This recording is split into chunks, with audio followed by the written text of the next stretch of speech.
Bem-vindo para mais um programa Encontro com a Palavra. Esse programa é uma pesquisa de toda a Bíblia, livro por livro. Estamos estudando o livro de Êxodo e é nele que encontramos os 10 mandamentos. E em nosso estudo hoje eu gostaria de compartilhar com você algo que o apóstolo Paulo chama de o espírito da lei. Portanto, quero focalizar especialmente no estudo de hoje o espírito dos 10 mandamentos. Eu gostaria de olhar com você para a profecia que encontramos nesse livro. O livro de Êxodo é classificado como o livro da lei, porque existem muitas leis.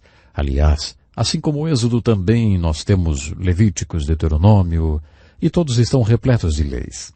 Quando Moisés foi para o Monte Sinai em 3 diferentes ocasiões para jejuar por 40 dias e 40 noites pedindo a Deus palavras pelas quais ele pudesse governar e liderar os filhos de Israel, o Senhor deu-lhe o que é chamado de a Lei de Moisés.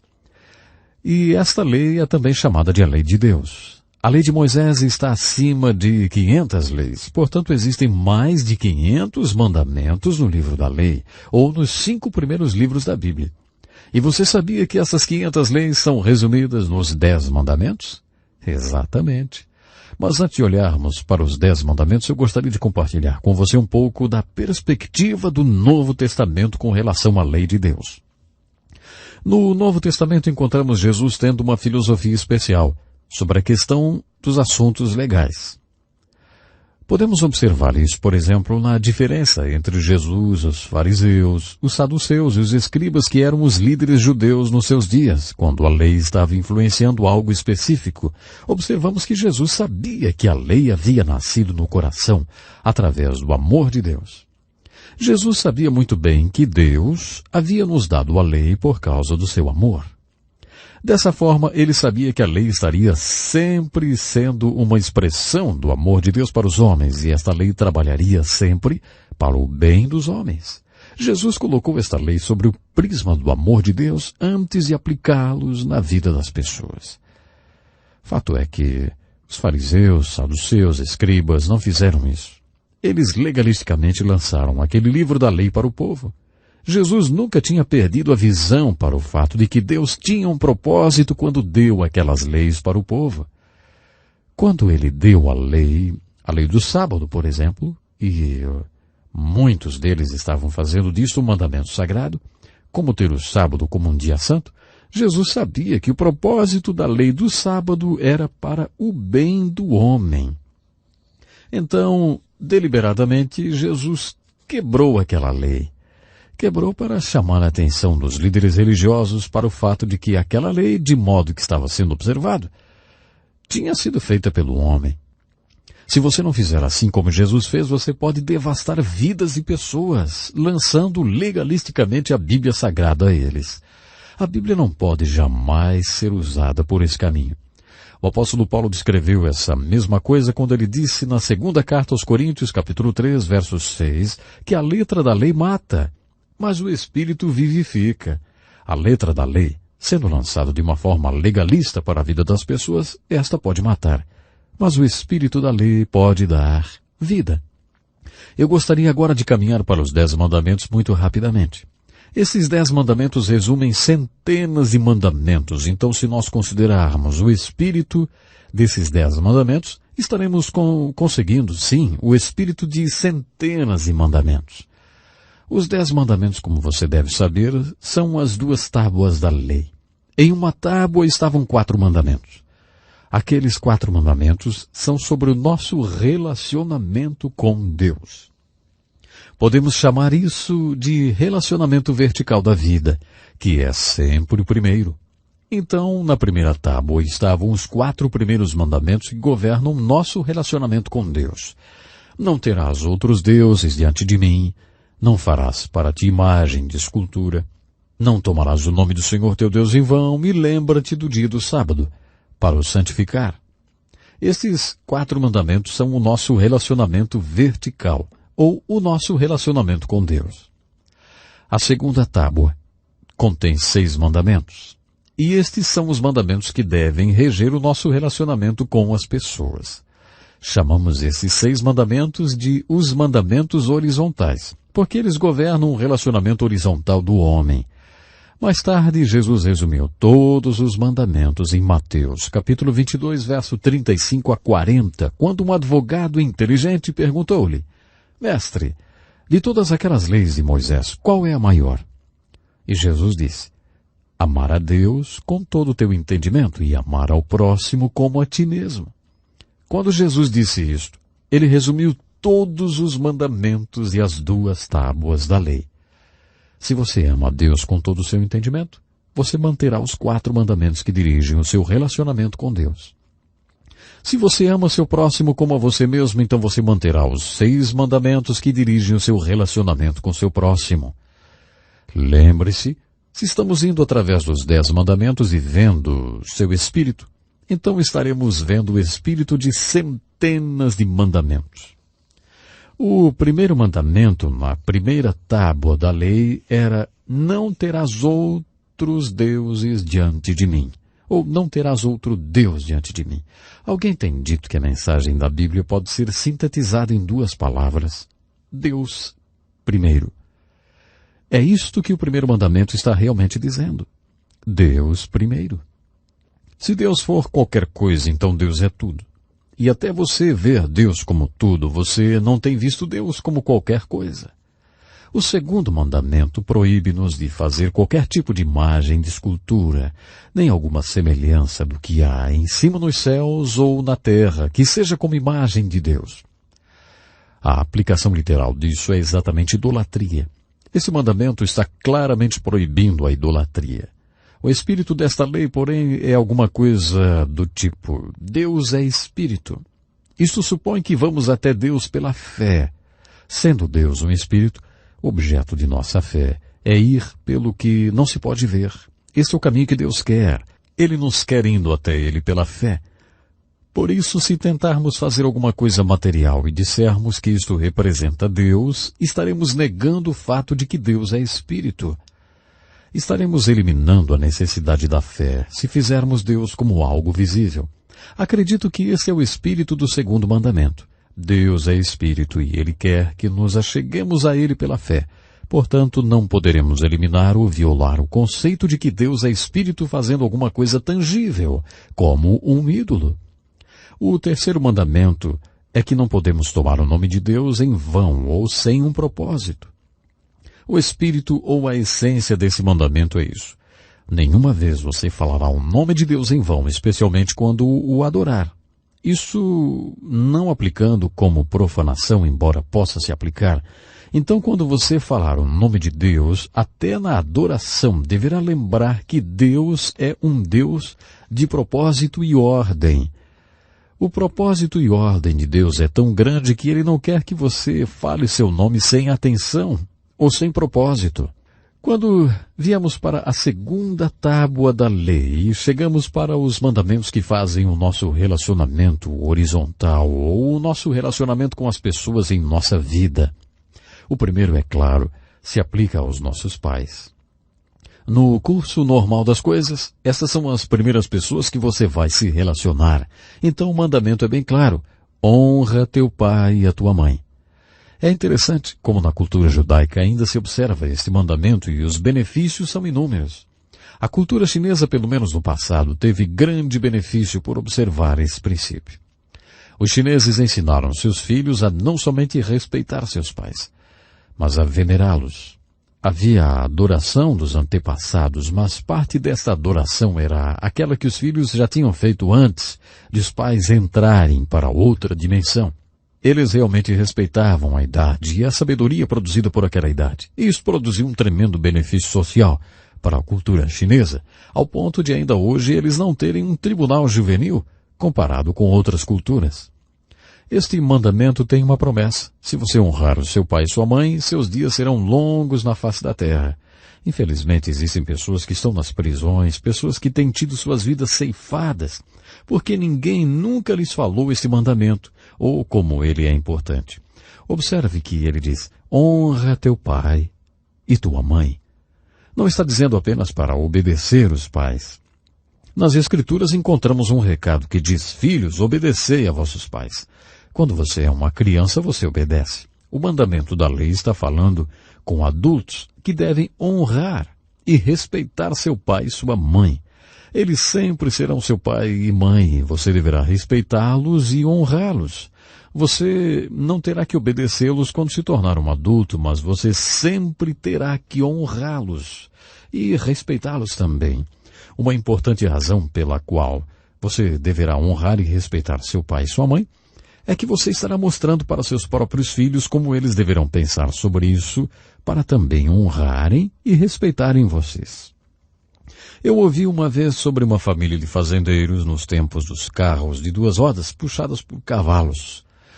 O pai falou para o seu filho adolescente: "Suba no sótão, meu filho, e pegue lá aquele cobertor grosso e grande, porque vamos levar o seu bisavô para um asilo, e ele não deve passar frio durante a viagem." O adolescente foi ao sótão e ficou lá um longo tempo, não voltava mais. Quando ele voltou, o pai perguntou: "Escuta, por que é que você demorou tanto para voltar do sótão?" O garoto respondeu: "Ah, pai, eu estava cortando o cobertor pela metade." E o pai perguntou: "Mas por que é que você fez isso? Por que cortou o cobertor pela metade?"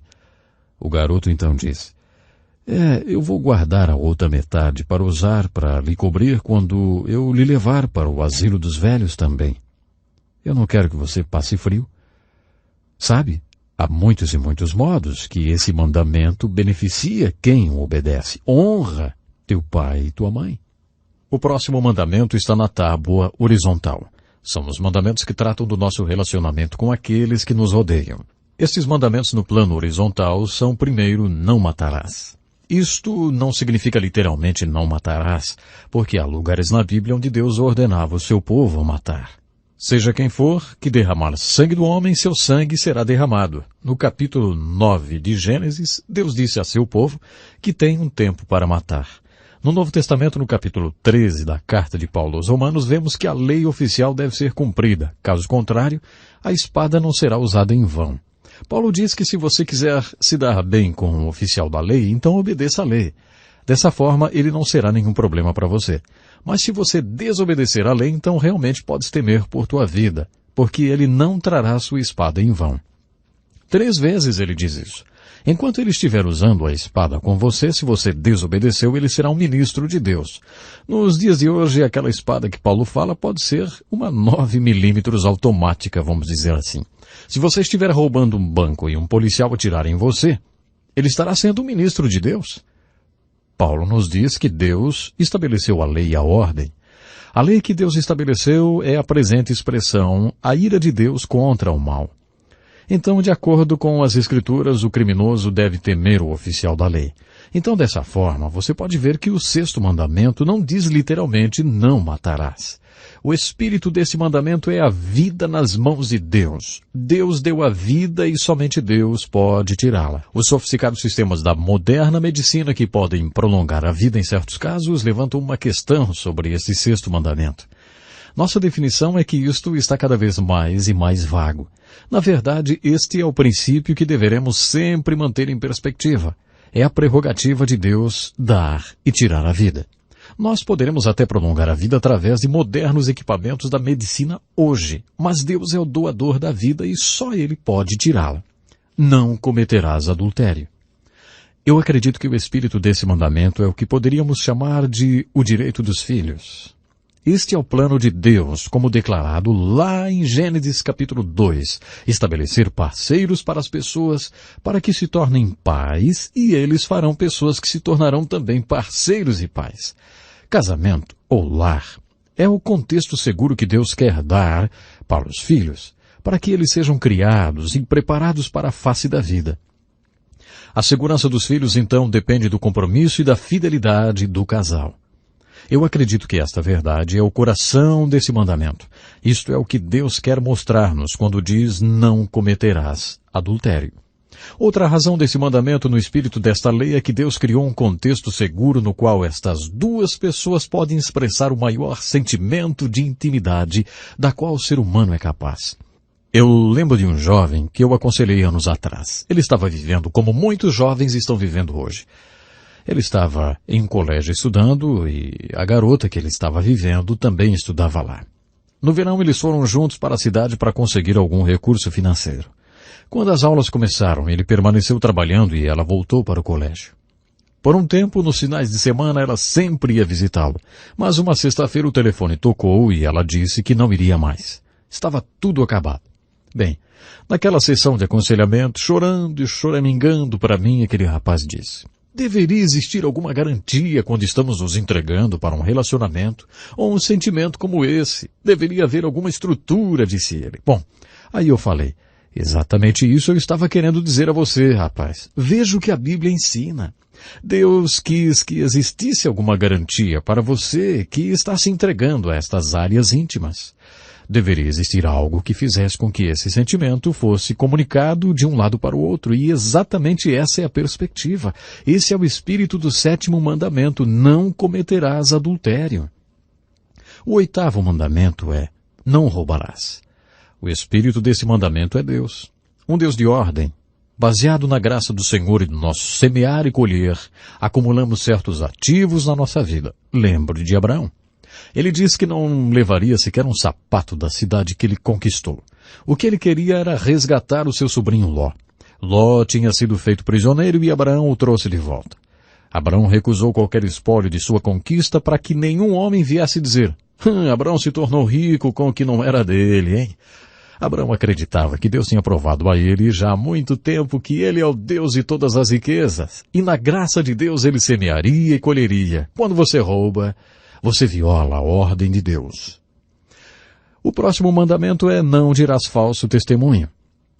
Este é um mandamento que eu acredito não o temos observado como deveríamos. Muitas pessoas têm dito: não é permitido que conte uma grande mentira, mas uma pequena mentira, isso está tudo bem. Dessa forma temos grandes mentiras e pequenas mentiras. Mas este mandamento não está dizendo nada sobre mentiras. Se olharmos com muita atenção, vamos ver que o que ele está se referindo é unicamente sobre falso testemunho. Um dos caminhos para se mentir é dizer a verdade fora do contexto ou dizer somente parte da verdade. Manipular a verdade é um dos caminhos para se mentir. Pessoas na mídia são espertos em fazer isso, né? Pessoas se tornam espertas nisso quando querem destruir alguém outro. Eles podem fazer isso dizendo parte da verdade em um tempo particular ou num particular contexto. Anos atrás, um jovem estudante que era também um pastor de jovens olhou no espelho retrovisor do seu carro e percebeu que um veículo da polícia tinha estado lhe seguindo por uns 9 quilômetros. Primeiro, ele não tinha percebido que era um carro da polícia, por ele não ser identificado como tal. Era meio-dia de um sábado e o jovem pastor pensou que aquela sirene era um apito do meio-dia de uma fábrica a qual ele estava passando naquele momento. Quando a polícia finalmente o pegou, ele pensou que estaria sendo levado para a cadeia. Com ele no carro estavam outros jovens que estavam voltando de um acampamento de jovens. O policial pegou a carteira de motorista do rapaz e foi para trás do carro para inspecioná-la. Pelo espelho retrovisor, o jovem pastor pôde ver o policial coçando a cabeça enquanto lia as observações da carteira.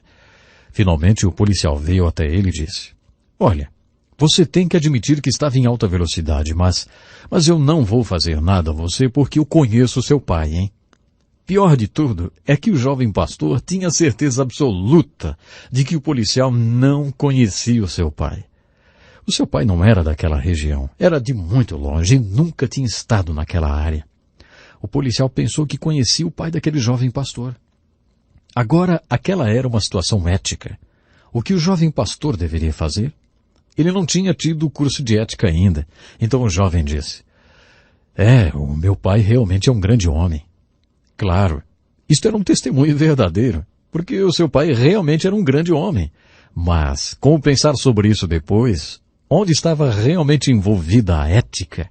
Nesse caso, ele percebeu através daquela situação que você pode violar esse mandamento não dizendo nada. Ele pôde violar esse mandamento dizendo um testemunho verdadeiro, mas violou. Eu não sei o que você faria nesta situação. Acredito que isso serviu para aquele jovem pastor aprender alguma coisa e hoje ele faria diferente. Mas observe atentamente o que este mandamento diz. Não dirás falso testemunho. Não importa se você sabe fazer isso de uma forma muito hábil. Se você der uma falsa impressão de algo, você tem violado o 9º mandamento. Este é o espírito do 9º mandamento. E o último mandamento é: não cobiçarás. O espírito desse mandamento é como o espírito do 8º mandamento: não roubarás. Deus tem um testamento do que nós temos. A esposa que temos, a família que temos, a casa que temos, a posição que temos e o nosso lugar na vida.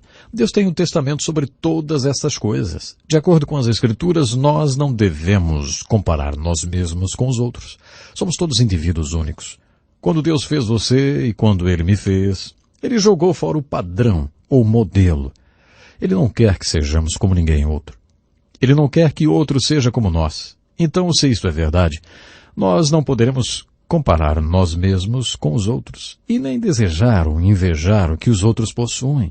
Lembre, a alegoria da salvação no livro de Êxodo é algo muito interessante. Este livro nos mostra o caminho para fora dos nossos pecados. Êxodo nos mostra como ser salvos. Este livro nos mostra como Deus quer que vivamos uma vez que fomos salvos. É exatamente por isso que Deus nos deu tantas leis no livro de Êxodo. E então, finalmente, Deus mostra-nos no livro de Êxodo como um santo Deus quer ser adorado por aqueles que Ele tem salvado. Eu oro para que, como temos pesquisado o livro de Êxodo, vocês possam entender, primeiro de tudo, salvação e libertação. E então que você possa experimentar também salvação e libertação da escravidão do pecado. E então eu creio que pela pesquisa no livro de Êxodo você entenderá algo que envolve em ser um libertador, ou um instrumento através do qual alguém outro também poderá ser liberto, ou salvo da escravidão do pecado. Acredito que é exatamente isso que o livro de Êxodo é. É verdade, o nosso tempo é muito precioso e passou rápido. Bom, eu gostaria muito de ter você no nosso próximo programa. Até lá então. Este é um estudo escrito pelo Dr. Dick Woodward, na voz do pastor Edson Bruno. Até o nosso próximo encontro com a palavra.